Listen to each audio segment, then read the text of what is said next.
Hello everyone, it's Joe here from Draft FPL. Welcome back to a weekly series helping you find some good value free agents and waiver pickups in Draft FPL. It's a double game week. I've got loads of picks to get through. Let's get stuck straight into it. First up, we've got Johnny Stones available in 31% of leagues. That information is courtesy of draftfc.co.uk. As always, there's a link down below in the description. Use code SnakeDraft and get a 1 month free trial. They have got everything that will get you squared away to sort out your Draft FPL team. Looking at John Stones specifically, available in 31%, I was quite surprised by this. I know he's been really frustrating this season, in and out of the team due to injury. But I do think he plays more often than not when he's fit. Picking a City defender that's going to play twice in this double game week 25, is really tricky. Gvardiol is out injured, I'm pretty sure, so I don't think he's going to feature in either game, which leads me to think that probably the most likely is probably Ake and Walker, I would say, are the two most likely to play twice. But I think John Stones is not far behind that. And I'm definitely more than happy to take a punt on him. If he does play in both, you're onto an absolute gold mine off the waivers. If he only plays in one, that's not too bad either. To be honest, I back City to have a decent chance at a clean sheet in either one of these games.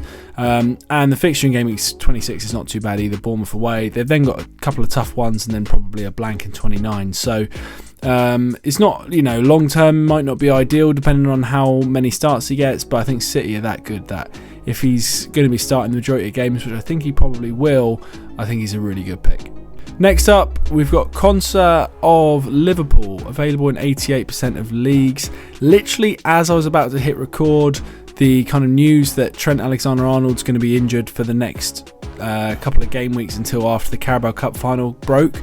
So I had a little think and thought, do I change this slide to Connor Bradley, who has deputised for Trent in the past?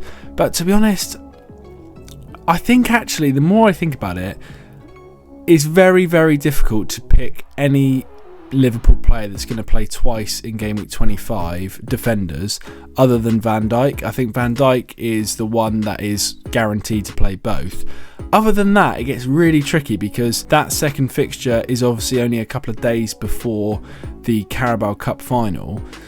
So I think there's a couple of scenarios. First of all, Connor Bradley plays right back, Konsa plays centre back alongside Van Dijk, Robertson plays left back. You could also have Gomez at right back with Konsa at centre back. You could also have Connor Bradley at right back with Gomez at centre back. So I think the likelihood is two of those three players will play and one will get left out. Now that may change. You might see that two of them play one game each and one of them plays both, which I think is probably the most likely scenario. So you could punt on Gomez, Konsa or Connor Bradley.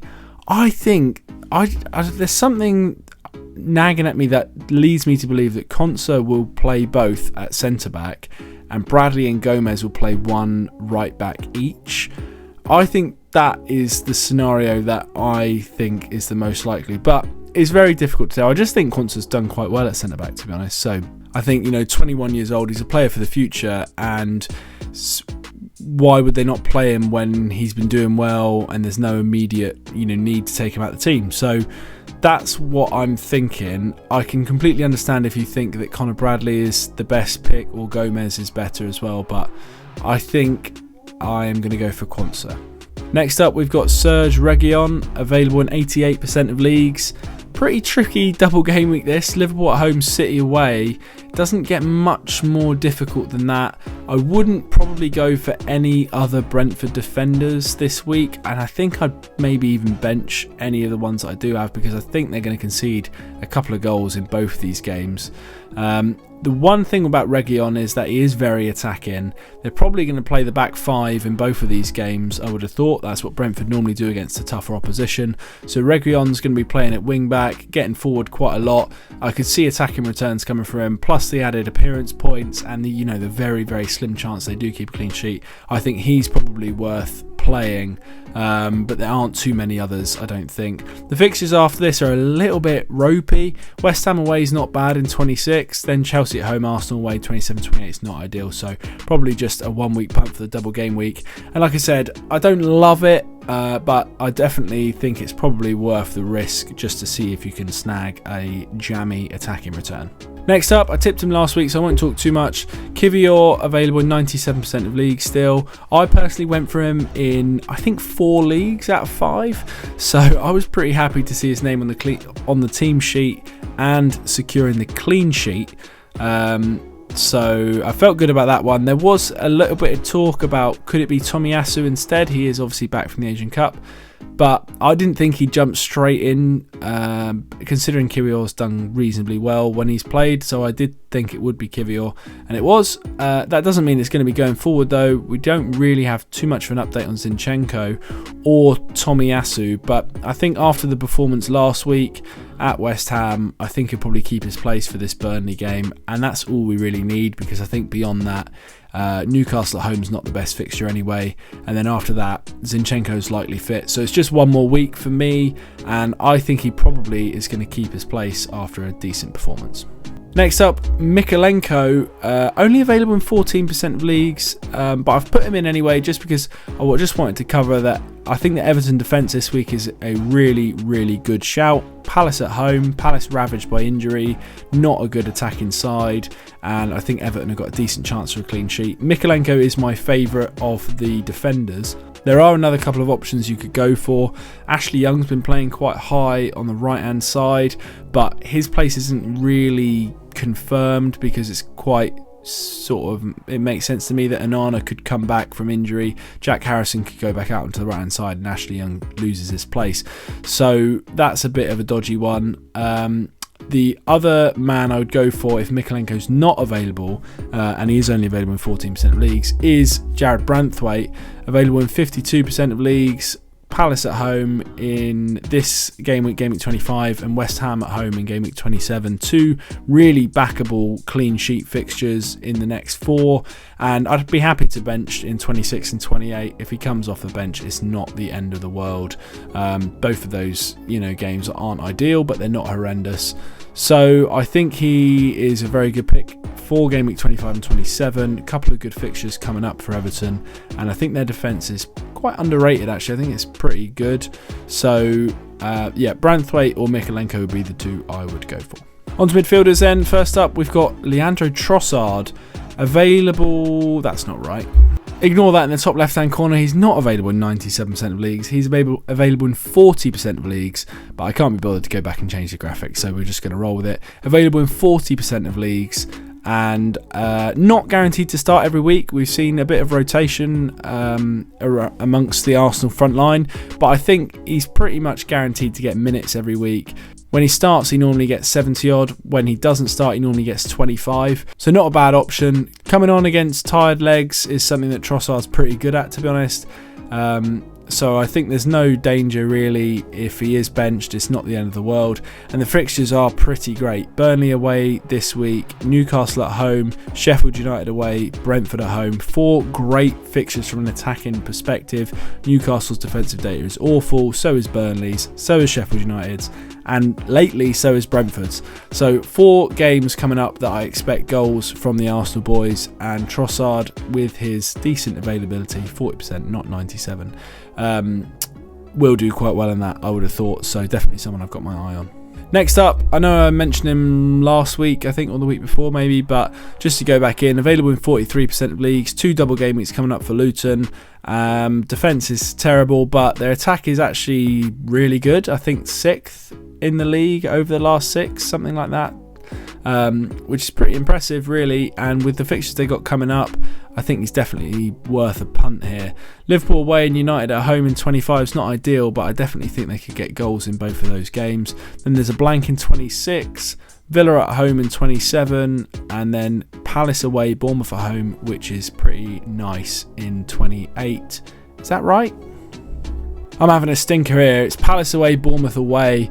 Don't know where I've got that from. So it's 2 away games in game week 28, but still a decent double game week. You'd expect goals in both of those games, I would have thought. especially with the way Luton have been playing. Ross Barkley's doing quite well at the moment and someone I fancy to do well in this stretch. Okay, next up we've got Jack Harrison, available in 84% of leagues.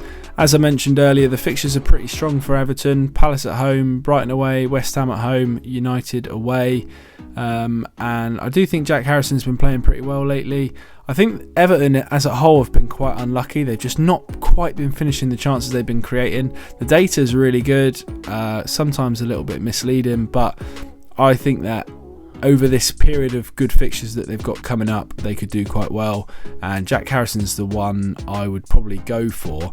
I love Abdoulaye Doucouré. He's someone that I always rely on, but he is still injured and there's no sign of him coming back yet, but he's definitely someone I'll be keeping my eye on and getting back in as soon as it looks like he's going to be playing again. Next up we've got Sinistera, available in 99% of leagues. It's kind of one to sort of hold on to here, I think, because there's going to be an absolute bum fight in game week 27 and game week 28 waivers for Bournemouth players. Just looking at those three fixtures in those 2 game weeks, Burnley away in 27 and then Luton at home, Sheffield United at home in 28. That is probably the best double game week I've ever seen of any team in FPL history, as long as I can remember. It is so good. Luton at home, Sheffield United at home in a double game week is kind of unheard of. So I'm going to be absolutely stashing just for that week because it could be such a bumper score for some of these Bournemouth players. Newcastle away is not that bad this week anyway. I like goals in this game. Newcastle's defence is terrible. Bournemouth attack's pretty good. Game week 26 is obviously rough. You probably bench for that. But then 27 Burnley away is good. And 28, obviously, as I said, is fantastic. The likes of Sinistera, Tavernier, Alex Scott maybe as well are players I've definitely got my eye on. And I'll be trying to bring in as many as I can for that little stretch, 27, 28. I can't think off the top of my head what the fixtures are like after that. I think they're likely to blank in game week 29, which clashes with the FA Cup. But after that, we'll have to wait and see. But just for those 2 game weeks, it's definitely worth it. On to forwards, and Ogbene is the first one, available in 60% of leagues. I mentioned the fixtures earlier. As I said, it is Bournemouth away and not Bournemouth at home in game week 28. I don't know how I've managed that. But there is a couple of double game weeks coming up, a blank and Villa at home in the middle. Ogbene, it's not very often that I'll recommend a player that's a forward in FPL that's kind of double reverse out of position, because he's basically playing at wing back at the moment. But the underlying data is really good and he's really attacking. So yes, he is playing wing back and he's down as a forward, which is definitely not ideal, but you know, the data is really good and he is getting right up in the box. He's got a decent number of touches in the box, stuff like that. His involvement is good. So I think for these double game weeks, he's definitely worth a punt. The forward position is not ideal compared to if he was a defender, of course, but it does mean that if they get battered in this Liverpool United game, he's not going to lose points, and I don't see a clean sheet anyway. So it doesn't really make that much difference to him because, as I said, they're unlikely to keep many clean sheets anyway. So I do think he is a decent shout for these couple of double game weeks. Outside of that, I probably wouldn't go for him, but you know, you've got to attack the doubles in my opinion. Lastly then, just a quick one. Yohan Wissa is back from AFCON, available in 29% of leagues. They have got a double this week, Liverpool at home, City away. Not the best fixtures, but I fancy Brentford to probably score in at least one of these games, probably both. And I don't know if Wissa's going to start, but I have a feeling that he might well come back in alongside Tony. We've not ever really seen Tony and Wissa in a front 2 together, mainly because Mbeumo's like always been available since they've been in the league, but he is obviously out injured at the moment. I don't know if Wissa will replace Maupay, but I think he probably will. Maupay's done okay. He's not been a laughing stock, but he's certainly not set the world alight, so I wouldn't be surprised to see Wissa come straight back in. And as I said, it's a double game week, then West Ham away is not a bad fixture either, so I think he's probably worth the punt for this little period. And then, you know, the fixtures get rough. If he's not starting, then you can drop, but I'd probably take the risk just for these couple of game weeks. Okay everyone, that wraps up my picks for game week 25. If you enjoyed the video, hit the like button, subscribe to the channel if you're new, check out the Patreon, check out the draftfc.co.uk, use code SnakeDraft. Thank you all for watching and we'll see you next time.